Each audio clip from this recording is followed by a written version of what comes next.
Hello bachcho, how are you? Myself Talar Vikas, the finest and easiest way to learn the concept of physics. Today we are going to discuss the new topic of chapter number 5, that is uniform circular motion. बच्चों, हमने chapter number 3 में already learn किया है कि uniform motion क्या होता है। जब कोई बॉडी कांस्टेंट वेलोसिटी से मोशन कर रही है तो हम कह सकते हैं कि जो उसकी जो वेलोसिटी है वो यूनिफॉर्म वेलोसिटी है, और वो बॉडी यूनिफॉर्म वेलोसिटी से मोशन कर रही है, ऐसा हम कह सकते हैं। इस टॉपिक में हमें बात करनी है यूनिफॉर्म मोशन की, बट मोशन कैसी होगी? Not in straight path.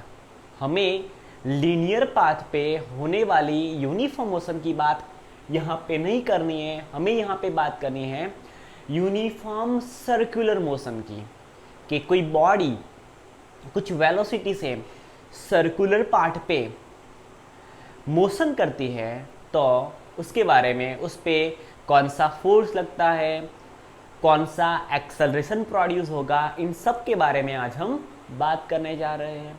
तो सबसे पहले बच्चों हम बात करते हैं कि ये यूनिफॉर्म सर्कुलर मोशन क्या होता है। तो आपको हेडिंग से ये बात तो पता चल गई होगी कि यूनिफॉर्म मोशन मीन्स बॉडी की जो वेलोसिटी है, दैट मीन्स वेलोसिटी का जो मैग्नीट्यूड है, मीन्स कि उसका जो स्पीड है वो चेंज नहीं होता होगा।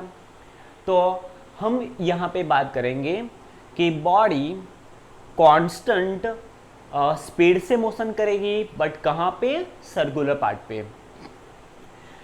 अब how can we define uniform circular motion? तो देखो, when a body of mass m moves with a constant speed v on a circular path of radius r, this type of motion is known as uniform circular motion. Consider करो हमारे पास एक r radius का एक circular path है। उस circular path पे आप यहाँ पे देख सकते हो, let we have one circular path. Perfectly circular नहीं है तो हम बना देते हैं, ओके। ये रहा हमारा सर्कुलर पाथ। अब बच्चों ध्यान में रखना, सर्कुलर पाथ है और हमने जो सर्कुलर पाथ लिया उस सर्कुलर पाथ का रेडियस है कैपिटल R। बच्चों हम जब भी सर्कुलर मोशन की बात करेंगे तो according to our chapter number 4 में हमने क्या देखा था कि चैप्टर नंबर 4 का हेडिंग क्या है? Motion in a plane.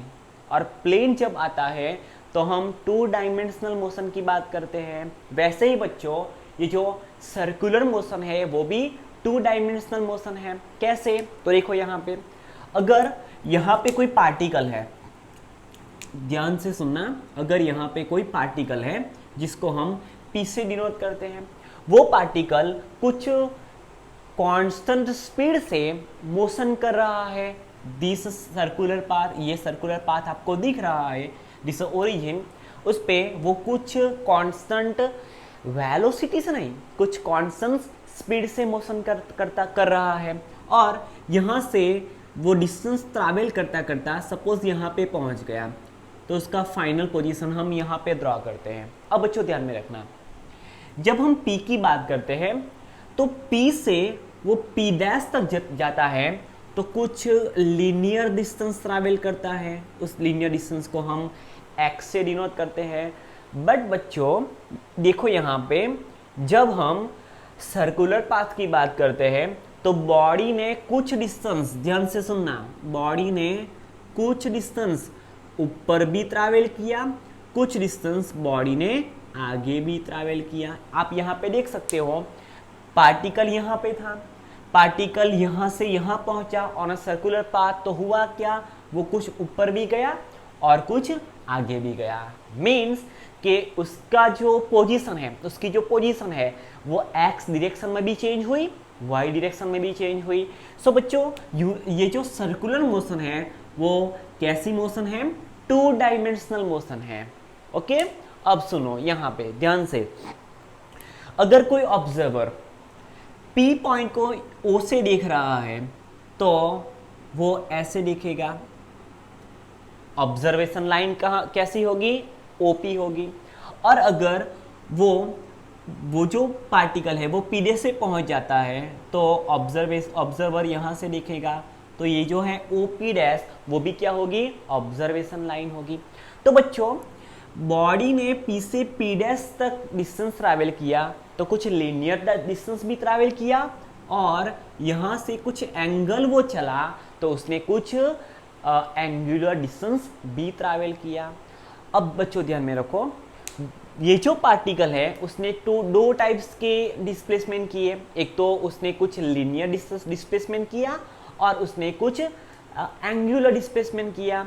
हम यहाँ पे फ्रॉम द ओरिजिन अगर हम एज अ ऑब्जर्वर दोनों पोजीशन को ऑब्जर्व करें तो दोनों पोजीशन के बीच में एक एंगल फॉर्म होता है। उस एंगल को हम प्लेन एंगल बोल सकते हैं अकॉर्डिंग टू चैप्टर नंबर 2। अब देखो यहाँ पे जो डिस्टेंस ट्रैवल हुआ वो एंगुलर डिस्प्लेसमेंट है और पार्टिकल ने कुछ लीनियर डिस्टेंस भी ट्रैवल किया। अब बच्चों ध्यान से सुनना, अगर पार्टिकल ने दो टाइप्स के डिस्प्लेसमेंट किए तो पार्टिकल के पास दो टाइप्स की वेलोसिटी भी होगी। देखो यहाँ पे ध्यान से सुनना, पार्टिकल इस डायरेक्शन में मोशन में था, पार्टिकल यहाँ पे है, तो हमें उसकी जो वेलोसिटी निकालनी है तो कैसे निकालेंगे? हम यहाँ पे टेंजेंशियल ड्रॉ करेंगे तो हमें ये जो एरो दिख रहा है, टेंजेंट दिख रहा है, वो हमें पार्टिकल की मोशन की डायरेक्शन देगा। बट जब पार्टिकल पी डैश पे पहुंचता है तो उसकी वेलोसिटी की जो डायरेक्शन है वो यहाँ पे चेंज हो जाती है। बट बच्चों वेलोसिटी का जो मैग्नीट्यूड है, दैट मीन्स जो स्पीड है, वो स्पीड चेंज नहीं होगी। बट स्पीड चेंज नहीं होगी but every point on a circular particle की जो डायरेक्शन ऑफ मोशन है वो दैट इज अ वेलोसिटी है वो लगातार चेंज होती रहेगी। और बच्चों हमें चैप्टर नंबर 3 से ये पता है कि अगर किसी बॉडी की velocity with respect to time change हो रही है तो वो बॉडी में एक्सेलरेशन प्रोड्यूस होगा। ओके सो बच्चों यहाँ पे देखो, यहाँ पे बॉडी की वेलोसिटी, बॉडी की स्पीड कांस्टेंट है बच्चों, ध्यान से सुनना। On a circular path on each and every point velocity of particle remain same because this particle is moving with uniform circular motion, doing uniform circular motion। तो बच्चों each यहाँ पे सभी पॉइंट्स पे सर्कुलर पाथ पे सभी points पे particle की जो स्पीड है वो चेंज होगी, बट उसकी मोशन की जो डायरेक्शन है वो हम कैसे निकाल सकते हैं? टेंजेंशियल ड्रॉ करके। तो हम सभी पॉइंट पे टेंजेंशियल ड्रॉ करेंगे तो सभी पॉइंट्स पे मोशन की जो डायरेक्शन है वो चेंज होगी, डिफरेंट आएगी। सो यहाँ से हम कह सकते हैं कि पार्टिकल की on a circular path particle की स्पीड तो सेम है बट उसकी जो वेलोसिटी है वो लगातार with respect to time change होती जा रही है। तो यहाँ पे एक्सेलरेशन प्रोड्यूस हो रहा है। अब बच्चों देखो, यहाँ पे प्रोड्यूस होने वाला एक्सेलरेशन की डायरेक्शन कहाँ पे होगी? ध्यान से सुनना, यहाँ पे प्रोड्यूस होने वाले एक्सेलरेशन की जो डायरेक्शन है वो यहाँ पे होगी, इसको हम बोलेंगे टेंजेंशियल एक्सेलरेशन। ओके बच्चों, हम चैप्टर नंबर 7 में जब सर्कुलर मोशन की बात करेंगे तब हम ये डिटेल्स में स्टडी करने वाले हैं। और बच्चों ध्यान से सुनना, अगर कोई बॉडी सर्कुलर पाथ पे यूनिफॉर्म मोशन कर रही है तो उसमें दो टाइप्स के एक्सेलरेशन प्रोड्यूस होंगे। एक तो है टेंजेंशियल एक्सेलरेशन और दूसरा होगा towards the centre of circle, उसको हम क्या बोलेंगे? रेडियल, और we can say centripetal acceleration. फिर से बच्चों ध्यान से सुनना, अगर कोई बॉडी किसी सर्कुलर पाथ पे uniform that means constant speed से मोशन कर रही है तो उसमें उस पे प्रोड्यूस होने वाला जो एक्सेलरेशन है, सबसे पहले तो एक्सेलरेशन क्यों प्रोड्यूस होगा? बिकॉज सर्कुलर पाथ पे सभी पॉइंट्स पे पार्टिकल की स्पीड सेम है लेकिन उसके मोशन की direction that is velocity with respect to time लगातार चेंज हो रही है, तो यहाँ पे पार्टिकल कैसी मोशन कर रहा है? एक्सेलरेटेड मोशन कर रहा है। बच्चों, और जब हम सर्कुलर मोशन की बात करते हैं तो बॉडी पे दो टाइप्स के एक्सेलरेशन प्रोड्यूस होते हैं। सबसे पहला acceleration, if you talk about only linear motion, then there are two types of acceleration of a particle. First one is tangential acceleration and second one is radial, or we can say centripetal acceleration. अब बच्चों ध्यान में रखना, suppose मेरे पास एक stone है और उस स्टोन को मैंने किसी स्ट्रिंग से, किसी धागे से मैंने उसको बांध दिया और मैं उसको ऐसे ऐसे घुमाने लगा, मैंने ऐसे ऐसे उसको घुमाया, तो वो जो स्टोन है वो एक्चुअली लीनियर पाथ पे मोशन करना चाहेगा, बट हुआ क्या, वो स्ट्रिंग है, वो स्ट्रिंग ने क्या किया, टुवर्ड्स द फिंगर, मेरी जो फिंगर है जहाँ, जैसे मैं यहाँ से घुमा रहा हूँ स्टोन को, तो अलोंग द स्ट्रिंग, ध्यान से सुनो, along the string towards the centre of circle, जो सर्कल बना उस सर्कल की सेंटर पे क्या हुआ, एक एक्सेलरेशन प्रोड्यूस हुआ, बॉडी पे एक्सेलरेशन प्रोड्यूस हुआ towards the centre of circle, और उसको हम क्या बोलेंगे, towards the centre of circle, तो ऐसे एक्सेलरेशन को हम बोलेंगे सेंट्रीपिटल एक्सेलरेशन। और बच्चों ध्यान से सुनना, towards the centre means particle से अगर हम सेंटर तक का डिस्टेंस मेजर करें तो वो बनने वाला जो सर्कल है उसका रेडियस होगा, तो ऐसे एक्सेलरेशन को हम ऐसा भी बोल सकते हैं रेडियल एक्सेलरेशन, और we can say in another word we can say centripetal acceleration. Okay, चलो ध्यान से सुनो, in uniform circular motion centripetal, और हमने यहाँ पे देखा यूनिफॉर्म सर्कुलर मोशन होती है तो दो टाइप्स के एक्सेलरेशन होते हैं, एक तो इन टेंजेंशियल डायरेक्शन, उसको हम बोलेंगे टेंजेंशियल एक्सेलरेशन, बट उसकी हमें यहाँ पे बात नहीं करनी है। एक दूसरा एक्सेलरेशन प्रोड्यूस होगा, उसकी डायरेक्शन कहाँ पे होगी, towards the centre of circle, और we can say along the radius वाली डायरेक्शन में होगी। सो ऐसे प्रोड्यूस होने वाले एक्सेलरेशन को हम बोलेंगे यूनिफॉर्म सर्कुलर हम उसको बोलेंगे सेंट्रीपिटल एक्सेलरेशन, और हम उसको ऐसा भी बोल सकते हैं अलोंग द रेडियस लग रहा है एक्सेलरेशन, तो उसको हम बोल सकते हैं रेडियल एक्सेलरेशन। अब बच्चों, एक्सेलरेशन क्या होता है, change in velocity with respect to time. अब ध्यान से सुनना, ये आपको आपको ये याद रखना है कि प्रोड्यूस होने वाला जो सेंट्रीपिटल एक्सेलरेशन है और जो रेडियल एक्सेलरेशन है उसका मैग्नीट्यूड हम कैसे निकाल सकते हैं, वेलोसिटी का स्क्वायर डिवाइडेड बाय रेडियस। बच्चों ये क्या है, वेलोसिटी का स्क्वायर। ओके, हमें यहाँ पे डायरेक्शन से कोई लेना देना नहीं है। If you talk about magnitude of acceleration then यहाँ पे हम मॉड में वी लिखेंगे। मॉड में वी लिखने की जरूरत क्या पड़ी, बिकॉज यहाँ पे हमें फाइंड क्या करना है, ओनली मैग्नीट्यूड, तो हम यहाँ पे वेलोसिटी का मैग्नीट्यूड लेंगे, और वेलोसिटी का मैग्नीट्यूड मीन्स हम स्पीड की बात करेंगे, हमें डायरेक्शन से कोई लेना देना नहीं है।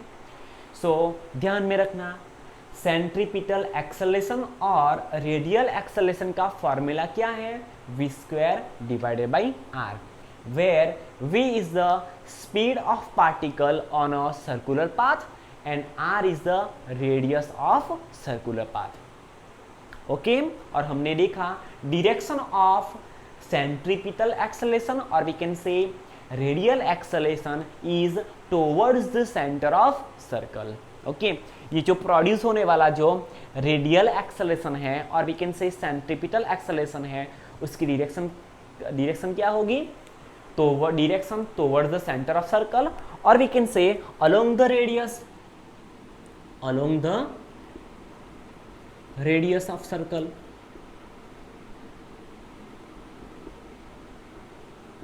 जो सर्कल बनता है उसकी जो रेडियस है उसके अलोंग होगा।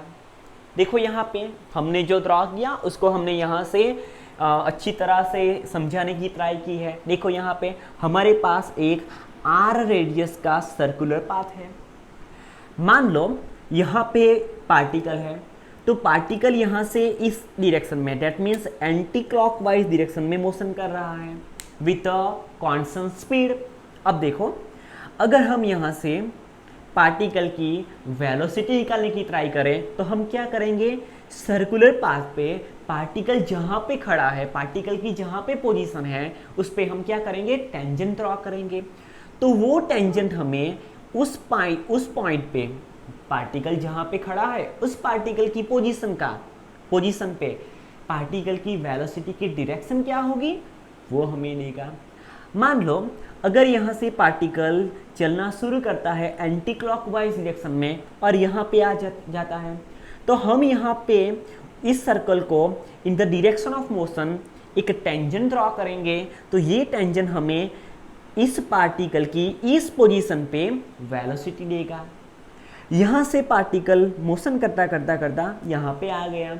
हम यहाँ पे in the direction of motion circle पे उस पॉइंट पे टेंजेंट ड्रॉ करेंगे, तो उसकी वेलोसिटी की डायरेक्शन कुछ इस तरह से होगी। मीन्स पार्टिकल सर्कुलर पाथ पे कांस्टेंट स्पीड से तो मोशन कर रहा है, but at each and every point velocity of particle, that means the direction of motion of the particle continuously change. So हम यहाँ से कह सकते हैं कि पार्टिकल सर्कुलर पाथ पे कांस्टेंट स्पीड से मोशन कर रहा है, बट सभी पॉइंट्स पे पार्टिकल की मोशन की डायरेक्शन चेंज हो रही है। मीन्स पार्टिकल की वेलोसिटी लगातार with respect to time change हो रही है। तो हमें यहाँ पे एक एक्सेलरेशन मिलेगा और उस एक्सेलरेशन की direction towards the centre of circle means along the radius of circle होगी। सो ऐसे एक्सेलरेशन को हम बोलेंगे सेंट्रीपिटल एक्सेलरेशन। और सेंट्रीपिटल एक्सेलरेशन फाइंड करने का हमारे पास फॉर्मूला है सेंट्रीपिटल एक्सेलरेशन, और we can say radial acceleration is equal to v square divided by r। अब बच्चों देखो, हमने Newton second law of motion study किया, तो Newton second law of motion में हमने देखा कि Newton second law of motion हमें क्या कहता है, अगर किसी बॉडी की linear momentum with respect to time change हो रही है तो उस बॉडी पे कुछ नेट एक्सटर्नल फोर्स लग रहा है, ऐसा हम कह सकते हैं। और हमने उस पे से एक फार्मूला डिराइव किया था, force is equal to mass into acceleration. वैसे ही बच्चों अगर हमें सेंट्रीपिटल एक्सेलरेशन मिल गया तो उसके बेस पे हम according to by using Newton second law of motion हम सेंट्रीपिटल फोर्स फाइंड करेंगे। So centripetal force acting on a particle FC, F stands for force and C stands for centripetal, और उसका formula क्या है, force F is equal to, ध्यान से सुनना, force F is equal to mass into acceleration. Acceleration कैसा acceleration है, centripetal और रेडियल एक्सेलरेशन है। सो m यहाँ से एज इट इज और एक्सेलरेशन की जगह पे हम लिख सकते हैं v square divided by r। So centripetal acceleration on a body doing uniform circular motion FC is equal to mv square divided by r। अब बच्चों जिस डायरेक्शन में हमने Newton second law of motion में देखा था कि बॉडी जिस डायरेक्शन में बॉडी पे जिस डायरेक्शन में नेट फोर्स लगेगा उस ही डायरेक्शन में बॉडी नेट एक्सेलरेटेड मोशन करेगी। तो बच्चों यहाँ पे देखो सेंट्रीपिटल एक्सेलरेशन की जो डायरेक्शन है वो along the radius and towards the centre of circle है। सो यहाँ पे लगने वाला जो सेंट्रीपिटल फोर्स है उसकी डायरेक्शन भी सेंट्रीपिटल एक्सेलरेशन की जो डायरेक्शन है वही डायरेक्शन में होगी। So we can write the direction of centripetal force is towards the centre of circle and along the radius of circle. Now अब सेंट्रीपिटल फोर्स का अगर हमें एग्जाम्पल लिखना है कि भाई हमें सेंट्रीपिटल फोर्स कहाँ पे हम ऐसा कह सकते हैं कि पार्टिकल या तो कोई ऑब्जेक्ट है वो यूनिफॉर्म सर्कुलर मोशन कर रहा है। तो फर्स्ट एग्जांपल है for planet revolving around sun. Planet है वो सन के अराउंड रिवॉल्विंग करते हैं। ओके, तो अब बच्चों देखो कि हमने तो यहाँ पे बात की कि हमारे पास एक स्ट्रिंग है, उसके एक एंड पे हमने स्टोन बंधा हुआ है उसके साथ, और एक जो एंड है स्ट्रिंग का वो हमारे हाथ में है और हम ऐसे घुमा रहे हैं किसको, वो स्टोन को। तो स्टोन सर्कुलर मोशन इस वजह से कर रहा है बिकॉज वो जो स्ट्रिंग है वो स्ट्रिंग हमारे फिंगर की टुवर्ड्स द फिंगर और we can say centre of circle वो स्टोन पे with the help of string कुछ सेंट्रीपिटल फोर्स लगा रही है और उसकी वजह से वो जो ऑब्जेक्ट है, वो जो स्टोन है, वो सर्कुलर मोशन कर रहा है। बट बच्चों if we talk about sun and planet, then sun revolving planet revolving around the sun, तो प्लैनेट सन के अराउंड रिवॉल्विंग करता है, तो उस पे लगने वाला जो सेंट्रीपिटल फोर्स है वो कौन प्रोवाइड करता होगा। तो ध्यान में रखना, ये जो अर्थ है और वी कैन से ये जो प्लैनेट है, तो प्लैनेट का भी कुछ मास है, वो जिसके अराउंड रिवॉल्विंग करता है दैट इज सन, तो सन का भी कुछ मास है। और and according to Newton's gravitational force, अगर वो दो बॉडी मासी बॉडी है तो वो दोनों एक दूसरे पे ग्रेविटेशनल फोर्स लगाएगी, और अगर सन के around planet revolving circular path पे रिवॉल्विंग कर रहा है तो उस पे लगने वाला जो सेंट्रीपिटल फोर्स है वो ग्रेविटेशनल फोर्स होगा। सो दोनों बॉडी पे लगने वाला ग्रेविटेशनल फोर्स है वो प्लैनेट पे towards the sun centripetal force लगाएगा। सो हम यहाँ से कह सकते हैं for planet revolving around sun the necessary amount of centripetal force is provided by gravitational force. Okay, if it talk about another example for an electron, बच्चों हमें पता है कोई एटम है, तो एटम किससे बना है, इलेक्ट्रॉन, प्रोटॉन एंड न्यूट्रॉन। तो प्रोटॉन एंड जो न्यूट्रॉन है, ध्यान से सुनना, प्रोटॉन और जो न्यूट्रॉन है वो दोनों न्यूक्लियस में रहते हैं। अब ध्यान से सुनना, अगर हम इंडिया में रहते हैं तो हम इंडियन हो गए, अगर आप चाइना में रहते हैं तो आप चाइनीज़ हो गए, खाने वाला नहीं। अगर आप पाकिस्तान में रहते हो तो आप पाकिस्तानी हो गए। ये जो प्रोटॉन एंड न्यूट्रॉन है वो न्यूक्लियस में रहते हैं, सो हम उसको क्या बोलेंगे, न्यूक्लियॉन्स बोलेंगे। न्यूक्लियस में जो फंडामेंटल पार्टिकल रहते हैं उस फंडामेंटल पार्टिकल को हम क्या बोलेंगे, न्यूक्लियॉन्स। एंड प्रोटॉन एंड जो न्यूट्रॉन है वो न्यूक्लियॉन्स है। और न्यूक्लियस के अराउंड ये जो इलेक्ट्रॉन है वो एटम में सर्कुलर मोशन करते हैं। तो इलेक्ट्रॉन से प्रोटॉन तो बंधा हुआ नहीं है, तो ये जो electron around nucleus circular path पे कुछ यूनिफॉर्म सर्कुलर मोशन करता है, तो उस पे necessary amount of centripetal force कौन प्रोवाइड करता होगा। तो ध्यान से सुनना, जैसे दो बॉडी के मास प्रॉपर्टी की वजह से दो बॉडी एक दूसरे पे कुछ अमाउंट का ग्रेविटेशनल फोर्स लगाती है, वैसे ही बच्चों इलेक्ट्रॉन वो कोई चार्ज पार्टिकल है, प्रोटॉन है वो भी कोई चार्ज पार्टिकल है। और प्रोटॉन कहाँ पे रहता है, प्रोटॉन न्यूक्लियस में रहता है। तो वो प्रोटॉन इलेक्ट्रॉन पे उसके दोनों के चार्ज की वजह से एक इलेक्ट्रिक फोर्स लगाता है, और उस इलेक्ट्रिक फोर्स को हम बोलते हैं कोलम्बियन फोर्स। सो दोनों चार्ज पार्टिकल हैं, और चार्ज प्रॉपर्टी की वजह से इलेक्ट्रॉन प्रोटॉन पे और प्रोटॉन इलेक्ट्रॉन पे एक अट्रैक्टिव फोर्स लगाता है, और उस अट्रैक्टिव फोर्स की वजह से इलेक्ट्रॉन है वो एटम में अराउंड न्यूक्लियस सर्कुलर मोशन करता है। Okay, so electron revolving around nucleus, the necessary amount of centripetal force is provided by a Coulombian force, or we can say electric force. भाई electric charge की property है, उसकी वजह से force लग रहा है, तो ऐसे फोर्स को हम इलेक्ट्रिक फोर्स बोलेंगे। और ऐसे इलेक्ट्रिक फोर्स की सबसे पहले इंट्रोडक्शन हमें कुलम नाम के साइंटिस्ट ने दिया। तो in the memory of the great scientist Coulomb, this force is famous with the name electric force. Now if we talk about third example, for vehicle moving on a level circular track, एक level circular track है, हमें यहाँ ऐसे turn लेना है।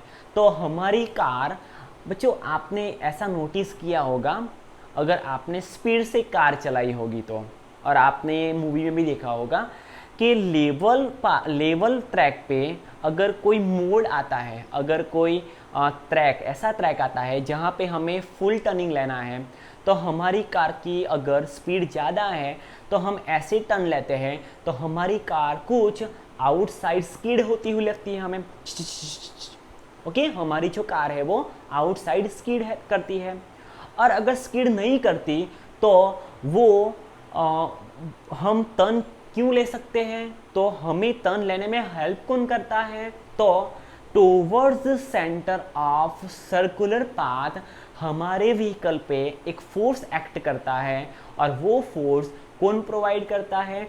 हमारी car और जो रोड है, उन दोनों के बीच में जो फ्रिक्शन प्रोड्यूस हुआ, वो फ्रिक्शन फोर्स व्हीकल पे necessary amount of centripetal force provide करता है, जिसकी वजह से हम विदाउट एनी एफर्ट हम क्या कर सकते हैं? सर्कुलर पाथ पे, लेवल सर्कुलर पाथ पे ऐसे टर्न ले सकते हैं।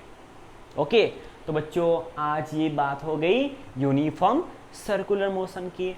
अब बच्चों हम यूनिफॉर्म सर्कुलर मोशन की कुछ एप्लीकेशंस देखेंगे, but in our next lecture. Okay, तब तक do whatever you want, but don't trouble your mom. Thank you.